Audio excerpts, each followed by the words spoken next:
Assalamualaikum warahmatullahi wabarakatuh. Salam Pramuka. Hari ini Sabtu 11 November 2024 berlangsung di Gedung Kecamatan Juntimuat seminar sejarah Indramayu di Nadaman.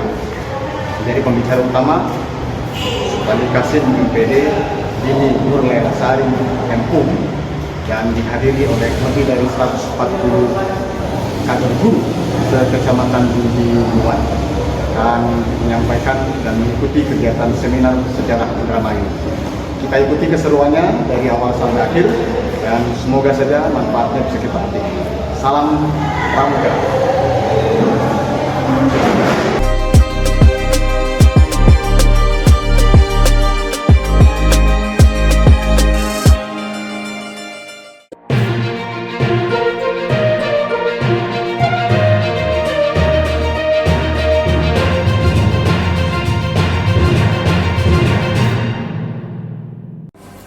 Indramayu Ayu Pramuka, PGRI Juntimuat gelar seminar sejarah Indramayu.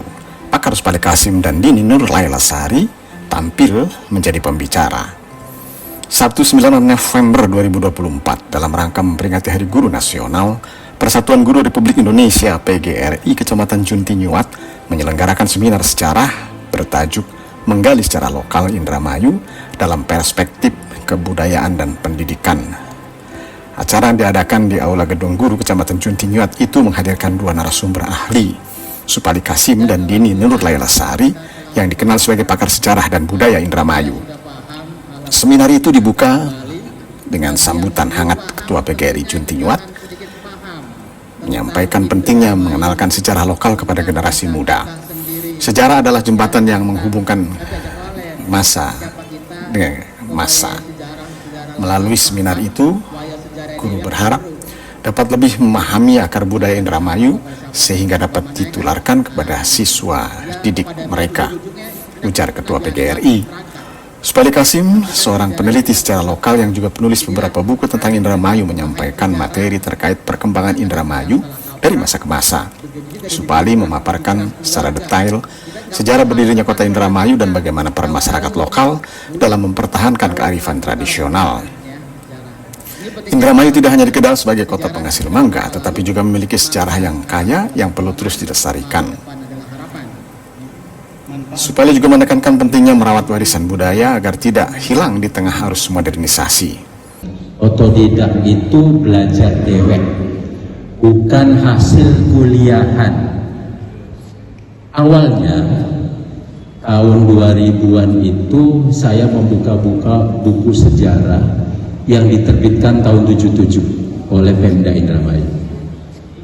Saya merasa bahwa buku itu ada yang kurang sreg menurut saya, karena di dalam bab 1 mengenai kedatangan Wiralodra itu lebih banyak isinya adalah dongeng, padahal buku itu adalah buku sejarah. Rasa penasaran saya itu akhirnya saya berupaya mempelajari ilmu sejarah. Saya juga sering kontak dengan beberapa guru besar, baik dari UI, Unpad, UGM. Saya mengikuti seminar-seminar, saya membeli buku-buku ilmu sejarah yang mungkin kalau dihitung sekarang jumlahnya puluhan. Dari situ saya akhirnya bisa menganalisis sejarah Indramayu. Kemudian tahun 2007 saya mengusulkan kepada Pemda Indramayu, dalam hal ini Kantor Kebudayaan dan Pariwisata Kabupaten Indramayu, untuk mengadakan seminar. Waktu itu diluluskan dan bertempat di Hotel Prima selama 2 hari. Dengan pembicara ada yang dari UI, dari Unpad, dari Cirebon, termasuk saya juga jadi pembicara. Dalam seminar itu ada rekomendasi bahwa sejarah Indramayu harus ditindaklanjuti dengan penelitian berikutnya. Rekomendasi itu ditandatangani oleh beberapa profesor yang menjadi pembicara. Tetapi tampaknya Pemda Indramayu belum berkenan untuk mengadakan itu. Walaupun Pemda Indramayu belum mengadakan tindak lanjut atas hal itu, saya tetap mempelajari sejarah. Dan saya menganalisis buku sejarah Indramayu itu berdasarkan kajian-kajian yang saya peroleh dari referensi buku-buku. Maka pada tahun 2011 saya menerbitkan buku tentang analisis sejarah Indramayu itu berjudul Menapak Jejak Sejarah Indramayu. Buku itu buku kritik dan berlanjut sampai tahun berikutnya. Alhamdulillah 2022 Bapeda Litbang membentuk tim peneliti sejarah Indramayu. Kemudian dilanjutkan lagi 2023 tim penelitian yang dibentuk oleh Bapeda Litbang. Waktu itu saya ikut menghadiri penandatanganan atau MOU dengan tim peneliti bersama Kepala Bapeda Ibu Iin Indriati. Maka terbentuklah tim peneliti sebanyak 5 orang, saya, kemudian ada Teh Dini Nurlelasari. Teh Dini ini lulusan S2 Ilmu Sejarah Unpad Bandung. Kemudian juga ada Dr. Tendi. Dr. Tendi ini dosen sejarah di IAIN Cirebon, lulusan Universitas Indonesia. Kemudian ada Mas Dedi Musasi, ini arkeolog lulusan Universitas Udayana Bali. Dan ada Mas Iskandar. Mas Iskandar ini adalah peneliti arsip-arsip asing. Jadi di antara beberapa rekan, ada yang dari Unpad, dari UI, dari Udayana, saya dari Universitas Junti, Pak. Mungkin karena saya di antara kelima orang itu usianya paling tua, saya ditunjuk menjadi ketua panitia, ketua tim peneliti, sekretarisnya Teh Dini. Dan itu menghasilkan karya penelitian di antara 5 peneliti ini, yaitu berupa naskah sejarah Indramayu dalam 5 zaman. Betapa panjangnya 5 zaman itu, karena untuk meneliti keberadaan sejarah Indramayu tidak cukup hanya 1 zaman saja. 5 zaman itu apa? Dari zaman prasejarah, setelah zaman prasejarah itu zaman Hindu-Buddha, setelah Hindu-Buddha itu zaman Islam, kemudian nanti ada zaman kolonial, dan seterusnya. Yang satunya lagi adalah zaman setelah Islam itu khusus mengenai zaman VOC, karena VOC dianggap belum menjadi kolonial itu. Supaya komprehensif, penelitian itu harus meneliti sepanjang waktu itu. Misalnya meneliti mengenai keberadaan Wiralodra, latar belakang sebelumnya itu apa? Kudu jelas dulu. Itu yang menjadi dasar kami. Kemudian Bapak Ibu, kami pun mendengar bahwa beberapa orang itu punya pegangan mengenai sejarah, tetapi hampir pasti saya tidak menemukan pegangan atau pedoman sejarah itu yang akademis, yang berdasarkan metode. Rata-rata bukan berdasarkan metode. Misalnya berdasarkan mimpi, berdasarkan wangsit. Ada juga yang harus berdoa dulu di kuburan baru menemukan ini sejarahnya begini. Ada juga yang baru menemukan satu naskah, dianggapnya itu sejarah Indramayu. Sementara itu, Dini Nurlailasari, seorang akademisi yang juga aktif meneliti tentang kebudayaan Indramayu, membahas peran perempuan dalam sejarah Indramayu, serta pentingnya pendidikan berbasis budaya lokal. Pendidikan tidak hanya sebatas pelajaran di dalam kelas, namun harus mencakup pengenalan terhadap budaya dan sejarah daerah. Ujar Dini, Dini juga memberikan inspirasi kepada para peserta mengenai cara kreatif memasukkan unsur sejarah dalam pembelajaran di sekolah. Seminar ini dihadiri lebih dari 140 yang turut terlibat secara aktif dari kalangan guru dan anggota PGRI serta masyarakat umum. Diskusi berlangsung interaktif dengan banyaknya pertanyaan dari peserta yang antusias menggali lebih dalam mengenai sejarah Indramayu yang selama ini jarang diangkat di ruang-ruang publik. Ujar salah satu peserta, ia terkesan dengan materi yang disampaikan. Itu memberikan wawasan baru bagi seluruh peserta untuk bisa mengajarkan secara lokal kepada siswa dengan cara yang lebih menarik. Satu peserta dalam seminar menyampaikan, PGRI Junti Nyuat berharap melalui kegiatan seperti itu, para pendidik di Kabupaten Indramayu dapat lebih mengapresiasi sejarah dan budaya lokal serta berkontribusi dalam melestarikan sejarah. Seminar itu menjadi langkah awal untuk memperkuat kesadaran sejarah di kalangan masyarakat. Ibu Dini Nur Lelasari M.Hum, lahir di Bandung. Jadi mun aya nu bahasa Sunda ya ngomong kali. Bu Neninya kebaca lengkap.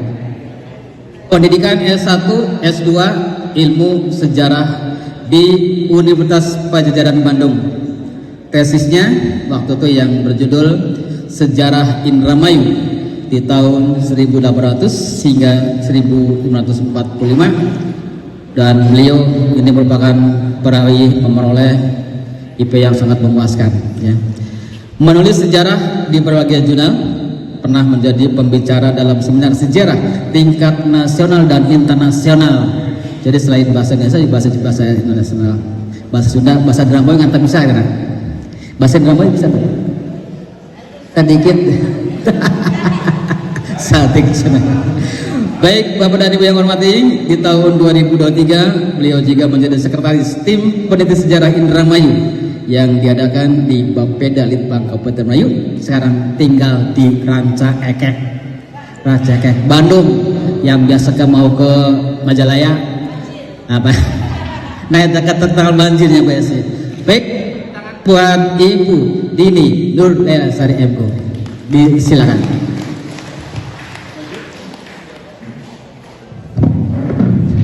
Mohon izin berdiri.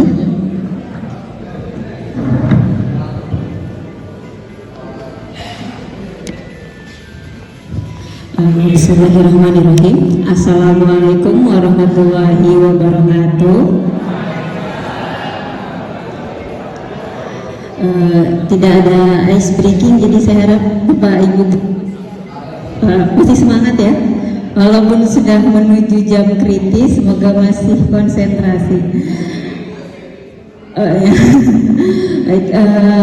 Suatu kehormatan, suatu hal yang menyenangkan dan membanggakan saya bisa menginjakkan kaki di Junti Nyuat, di wilayah Indramayu, salah satu wilayah Indramayu yang sering saya temukan di berbagai arsip gitu ya, di berbagai tulisan, dan sekarang saya bisa berdiri di sini, itu suatu yang sangat menyenangkan, itu membanggakan.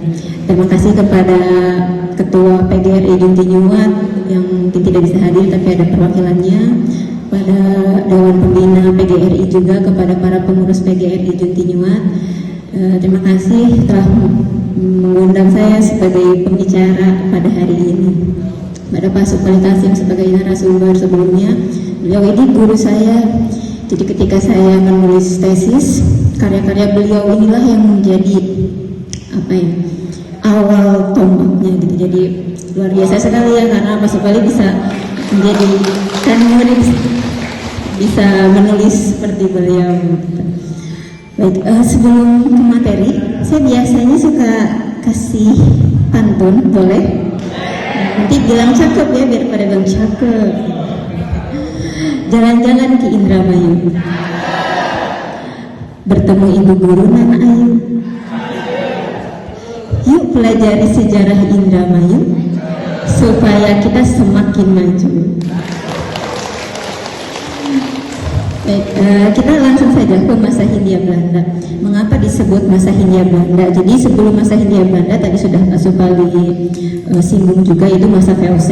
Pasti Bapak Ibu guru di sini sudah ada yang menjelaskan ya pada siswa-siswanya, ketika VOC itu perusahaan dagang, kemudian kemudian bangkrut, ditutup, nah berganti menjadi Hindia Belanda. Pada tahun ini sekitar 1800-an karena akhir tahun 1799 31 Desember itu resmi ditutup, akhirnya Belanda memutuskan untuk membangun Hindia Belanda. Barulah mereka membuat negara jajahan.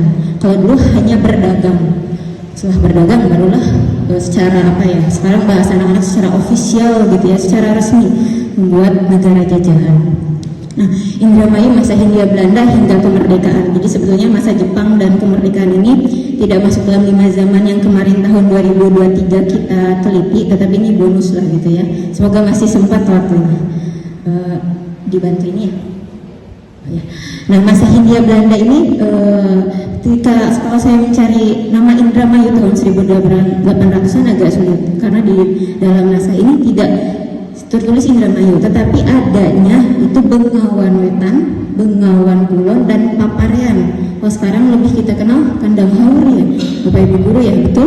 Paparean itu dari bahasa Papare gitu ya, beras karena di sana memang wilayahnya sawahnya sangat luas gitu. Biasanya kalau dari dulu nama wilayah itu berdasarkan ya apa yang dilihat, karakteristik wilayahnya seperti apa. Nah, di sini tahun 1809 Kesultanan Cirebon ini terdiri dari 12 distrik. 3 distriknya itu yaitu ini Bengawan Wetan, Bengawan Kulon, dan Paparean. Jadi Indramayu itu belum seperti sekarang luasnya, tidak seperti Kabupaten Indramayu sekarang, tapi terpecah-pecah. Bengawan itu kan sungai ya, sungai sebelah timur, sungai sebelah barat, kemudian Paparean atau kemudian tanggal 13 Maret itu ditentukanlah bahwa Indramayu ini wilayah yang 3 itu dipimpin oleh Sultan Panembahan Kacirebonan sampai tahun 1815. Nanti berganti lagi. Nah, tahun 1811 ini pembentukan Karasidenan Karawang. Jadi setelah Paparean itu kan langsung berbatasan dengan Karawang ya. Kalau sekarang Subang. Nah, dulu belum ada nama Subang, tapi Cimanuk gitu. Ciasem. Ciasem itu masuk ke Karasidenan Karawang. Nah, wilayah Bengawan Kulon dan Paparean itu tidak masuk Indramayu, tetapi masuknya ke Karawang. Tidak ada tulisannya kebalik, tapi ya memang begitu ya. Jadi sungainya itu, nah, itu Indramayu. Yang Indramayu Barat dan Kandang Haur itu masuknya ke Karasidenan Karawang sampai tahun berapa? Itu sampai 1823. Nanti dikembalikan lagi ke Indramayu. Jadi perubahan wilayahnya begitu cepat, dinamis ya, karena pemerintah saat itu masih mencari formula bagaimana mengatur wilayah ini semaksimal mungkin ya, kalau mereka berhubungan dengan sumber daya alam ya, dengan beras gitu kan, dengan perdagangan, dengan terutama generasi muda, sehingga mereka dapat lebih mencintai dan bangga dengan daerah yang selama ini menjadi tulang punggung tinggal dan melakukan berbagai proses kegiatan. Dengan terlaksana seminar itu diharapkan masyarakat Indramayu dapat terus menjaga dan melestarikan nilai-nilai sejarah yang selama ini hampir dilupakan. Demi masa depan yang lebih baik dan berakar pada warisan budaya, sejarah harus diluruskan. Setelah sesi penyampaian materi para narasumber, seminar dilanjutkan dengan diskusi dan open forum. Berbagai peserta yang hadir dari berbagai sekolah dan lingkungan pendidikan, mereka mengajukan berbagai pertanyaan dan sharing untuk bisa memperkuat kurikulum pembelajaran dengan muatan lokal sejarah. Banyak peserta yang mengaku bahwa seminar itu menjadi titik balik bagi mereka untuk lebih kreatif menyusun materi ajar. Satu peserta menyampaikan memahami bagaimana sejarah lokal dapat diangkat menjadi topik menarik kepada siswa. Misalnya, siswa mengangkat cerita rakyat dan di tradisi lokal sebagai bahasan pelajaran sejarah, sehingga anak-anak lebih tertarik dan merasa terhubung dengan daerah asal di mana dia tinggal. Para pelajar yang turut hadir dalam seminar juga menunjukkan antusias dan para pelajar menyampaikan beberapa pertanyaan kepada narasumber menyangkut kedalaman sejarah Indramayu yang selama ini mereka tidak tahu banyak mengenai perkembangan yang semestinya diketahui. Salah satu siswa menyampaikan, "Saya lebih menghargai peran Indramayu dalam sejarah Nusantara," ujar peserta. Sebagai tindak lanjut dari seminar, PGRI Junti Nyuat berencana mengadakan serangkaian workshop untuk para guru agar lebih terampil menyusun modul pembelajaran berbasis sejarah lokal. Ketua PGRI Junti Nyuat mengungkapkan bahwa seminar itu hanyalah awal dari inisiatif yang lebih besar. PGRI Junti Nyuat akan merancang program lanjutan berupa pelatihan intensif bagi para guru untuk mengeksplorasi lebih banyak materi sejarah lokal. Harapan para peserta, guru tidak hanya menjadi pengajar tetapi juga pelestari budaya lokal. Selain itu akan diupayakan pula kolaborasi dengan Dinas Pendidikan dan Kebudayaan Kabupaten Indramayu untuk memasukkan materi sejarah lokal dalam kurikulum sekolah. Dini Nurlailasari juga mengusulkan agar diadakan lomba karya tulis tentang sejarah Indramayu bagi pelajar sebagai satu di antara sekian program yang dapat menumbuhkan minat generasi muda terhadap warisan sejarah daerah. Seminar diakhiri dengan penyerahan tanda mata kepada para pembicara sebagai bentuk apresiasi terhadap kontribusi yang sudah diberikan. Supali Kasim dan Dini Nurlailasari menerima piagam penghargaan dari Ketua PGRI Junti Nyuat yang juga menyampaikan harapan agar secara serupa digelar lebih kerap.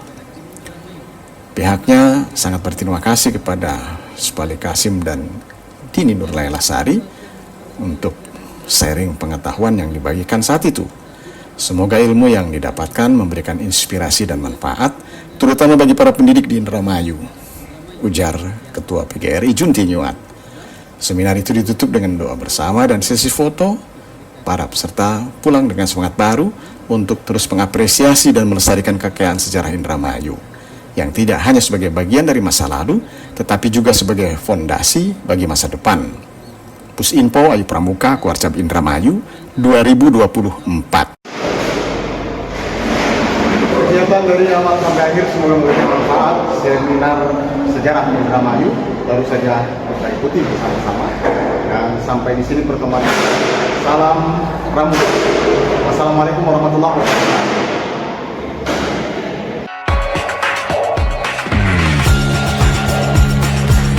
Jangan lupa subscribe, like, komen dan share YouTube Ayu Pramuka.